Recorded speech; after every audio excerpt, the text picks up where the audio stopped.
ایسا ابھی پیچھے 7 ستمبر کو ختم نبوت منایا گیا اور ہمیں ختم نبوت کے بارے میں بتائیں کہ ختم نبوت میں کیا بسم اللہ الرحمن الرحیم اللہم صلی وسلم دائما ابدا علی حبیبک خیر الخلق کلہم۔ فیضان بھائی، آپ نے جو سوال کیا ختم نبوت کے حوالے سے، ختم نبوت ایسا مسئلہ ہے جس پر پوری امت کا اجماع ہے۔ کوئی مسلک ہو، کسی شعبہ ہے زندگی کے ساتھ تعلق رکھنے والا کوئی بھی مسلمان، ختم نبوت پر ہر کسی کو یقین ہے، ہر کوئی اسے اپنے عقیدے کا لازمی جزو سمجھتا ہے۔ کیونکہ ختم نبوت پر اگر عقیدہ نہیں ہوگا، ختم نبوت پر ایمان نہیں ہوگا، تو آپ کا ایمان قبول نہیں ہوگا، آپ کا ایمان ہی نہیں ہے۔ کیونکہ آقا کریم علیہ السلام کو اللہ تبارک و تعالی نے آخری نبی اور آخری رسول بنا کر بھیجا ہے۔ قرآن کریم میں اللہ تبارک و تعالی نے خاتم النبیین کہہ کر یہ مہر لگا دی کہ اس کے بعد آقا کریم علیہ السلام کے بعد کوئی نبی نہیں آئے گا۔ اور آقا کریم علیہ السلام نے بھی بارہا یہ فرمایا کہ میرے بعد کوئی نبی نہیں آئے گا۔ ایک بڑی پیاری حدیث پاک آقا کریم علیہ السلام کی موجود ہے، فرمایا انا آخر الانبیاء وانتم آخر الامم۔ آقا کریم علیہ السلام نے فرمایا کہ میں نبیوں میں سے آخری نبی ہوں اور تم امتوں میں سے آخری امت ہو۔ تمہارے بعد نہ کوئی امت آئے گی اور میرے بعد کوئی نبی بھی نہیں آئے گا۔ یہ بالکل وضاحت کے ساتھ آقا کریم علیہ السلام نے ارشاد فرمایا۔ اب ہم یہ دیکھتے ہیں کہ لوگ نبوت کا دعویٰ کیوں کرتے ہیں۔ تاریخ انسانی کو آپ اٹھا کے دیکھ لیجئے۔ تاریخ انسانی میں حضرت اسماعیل علیہ السلام سے لے کر آقا کریم علیہ السلام تک کتنا لمبا دور ہے، بہت لمبا دور ہے۔ آپ کو کہیں پر بھی کوئی بندہ نبوت کا دعویٰ کرتا نظر نہیں ہے۔ یہ ایک بہت بڑی بات ہے۔ تاریخ انسانی میں حضرت اسماعیل علیہ السلام سے لے کر آقا کریم علیہ السلام تک نبیوں کے علاوہ کوئی عام بندہ آپ کو نبوت کا دعویٰ کرتا نظر نہیں آتا۔ صرف نبیوں نے ہی کہا کہ ہم نبی ہیں جنہیں اللہ تبارک و تعالی نے نبوت عطا فرمائی۔ وجہ کیا تھی؟ اس دور کے جو نبی تھے، ان نبیوں کو بہت زیادہ مشکلات کا سامنا کرنا۔ حضرت نوح علیہ السلام جیسی عظیم شخصیت 950 سال آپ نے تبلیغ کی، پھر جا کر چند لوگ مسلمان ہوئے اور آپ کو مشکلات کا سامنا کرنا پڑتا تھا۔ جتنے بھی نبی آتے تھے، کسی کو آرے کے ساتھ چیر دیا جاتا، کسی کو سولی پر لٹکانے کی کوشش کی جاتی، کسی کے ساتھ کیا ظلم کرتے، کسی کے ساتھ کیا ظلم کرتے، کسی کے ساتھ کیا ظلم کرتے۔ اب اس دور میں کسی کو نبوت کا دعویٰ کرنے کا حوصلہ یا ہمت نہیں ہوتی تھی۔ پتہ ہے کیوں؟ وجہ یہ تھی، انہیں پتا تھا کہ نبی بن گئے مشکلات ہمارے سامنے کھڑی ہوں گی، نبی بن گئے ہمیں بہت سارے مصائب کا سامنا کرنا پڑے گا، نبی بن گئے ہمارے سامنے ہر طرح کی جو مشکلات ہیں وہ بڑی کھڑی ہوں گی اور ہم نبی بن کے پھنس جائیں گے۔ تو کوئی بھی نبوت کا دعویٰ نہیں کرتا تھا۔ ہاں، کہانت ہوتی تھی، علم نجوم ہوتا تھا، اس طرح کے معاملات ہوتے تھے جس سے لوگ دیکھ کر پیشین گوئیاں کر دیا کرتے تھے، یہ فالیں نکالا کرتے تھے۔ جیسے ہم لاری اڈوں وغیرہ پہ بازاروں میں جائیں تو ہم دیکھتے ہیں ایک بندے نے کافی سارے کارڈ رکھے ہوئے ہیں، ایک طوطا ہے وہ فال نکال کے دیتا ہے۔ تو اس طرح کے ہوشیاریاں مکاریاں موجود تھیں، لیکن نبی ہونے کا دعویٰ کوئی نہیں کرتا۔ پھر کیا ہوا؟ آقا کریم علیہ السلام اس دنیا میں تشریف لے آئے۔ مکہ کی زندگی جب شروع ہوئی نبوت والی، تو اس نبوت والی زندگی میں بھی مکہ والے دور میں کسی نے بھی نبوت کا دعویٰ نہیں کیا۔ کیوں؟ وہ دیکھتے تھے کہ نبی بننے کے بعد طائف والوں کے پتھر کھانے پڑتے ہیں، نبی بننے کے بعد شیب ابی طالب میں محصور ہونا پڑتا ہے، بھوکا پیاسا رہنا پڑتا ہے۔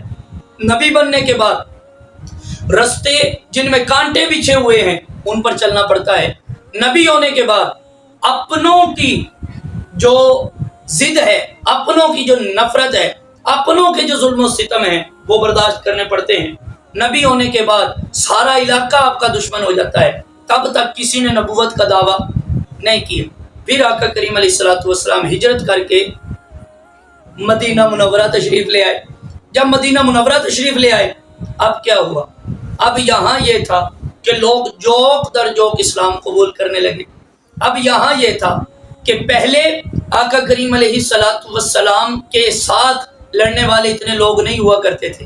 اب کیا ہے؟ اب معاملہ یہ ہے کہ سب سے پیچھے حضور کو کھڑے کرتے ہیں اور خود آگے کھڑے ہوتے ہیں کہ پہلے ہم ہوں گے، بعد میں ہمارے آقا کریم علیہ الصلوۃ والسلام ہوں گے۔ پہلے انہوں نے دیکھا کہ ظلم و ستم اتنا کیا جاتا ہے، اب دیکھا کہ یہاں تو محبت ہی محبت ملتی ہے، یہاں تو عزت ہی عزت ملتی ہے، یہاں تو معاملات ہی بدل گئے۔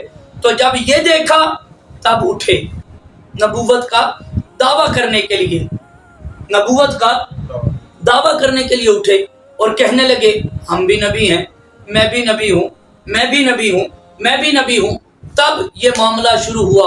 آقا کریم علیہ الصلوۃ والسلام نے اپنے امتیوں کو فرما دیا، فرمایا انا آخر الانبیاء وانتم آخر الامم، میرے غلاموں بڑے لوگ آئیں گے جو نبوت کے دعوے کریں گے۔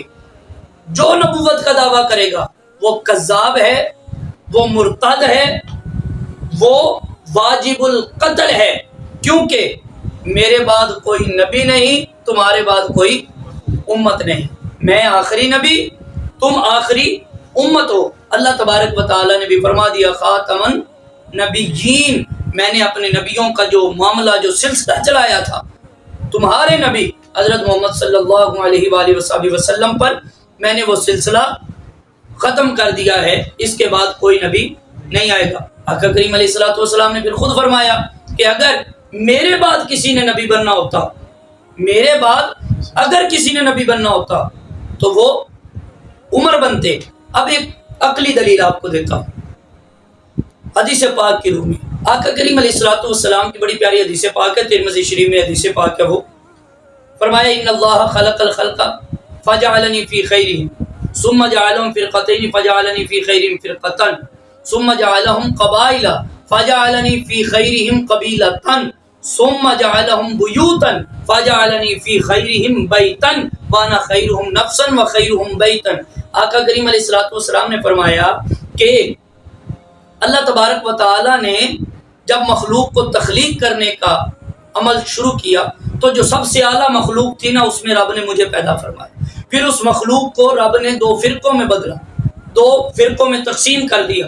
جب تقسیم کیا تو جو سب سے اعلیٰ فرقہ تھا اللہ نے اس میں مجھے پیدا کیا۔ پھر اس فرقے کو رب نے قبیلوں میں تقسیم کیا، جو سب سے اعلیٰ قبیلہ تھا رب نے اس میں مجھے پیدا فرمایا۔ پھر ان قبیلوں کو گھروں میں تقسیم کرنے کی باری آئی، جو سب سے اعلیٰ گھر تھا، جو سب سے عرفہ گھر تھا، رب نے اس میں مجھے پیدا فرمایا۔ اور سن لو، میں اپنی ذات کے اعتبار سے اور اپنے گھر کے اعتبار سے تم سب سے اعلیٰ ہوں۔ تو پتہ چلا کہ نبی بننے کے لیے سب سے اعلیٰ گھر ہونا ضروری ہے، یعنی جسے رب نبی بناتا ہے اسے کوئی عام چھوٹی موٹی قوم میں نہیں بناتا، وہ قوموں میں سب سے اعلیٰ اور سردار قوم ہوتی ہے۔ تو میں جو دلیل دینا چاہتا تھا وہ یہ کہ اگر کوئی نبی بننا چاہے آج کے دور میں تو اسے چاہیے کہ وہ کم از کم سید ہونا چاہیے، لیکن آج کے دور میں حضور علیہ الصلوۃ والسلام کے بعد کوئی سید نبی نہیں بن سکتا، جو سب سے اعلیٰ قوم ہے۔ جب کوئی سید نبی نہیں بن سکتا تو پھر کوئی عام قوم والا نبوت کا دعویٰ کیسے کر سکتا ہے؟ پھر دوسری بات، جتنے بھی نبی ہوئے ہیں، نبی کبھی کسی کا غلام نہیں ہوتا، نبی کسی کا غلام نہیں ہوتا، کسی صورت نبی غلام نہیں ہوتا۔ آپ کبھی بھی آپ نے جتنے نبیوں کے نام پڑھے ہیں سنے ہیں، حضرت ادریس کا نام سنا ہے، حضرت آدم کا نام سنا ہے، حضرت نوح کا نام سنا ہے، حضرت لوط کا نام سنا ہے، حضرت موسیٰ کا نام سنا ہے، حضرت ابراہیم، حضرت اسماعیل، حضرت یوسف، حضرت عیسیٰ علیہم السلام۔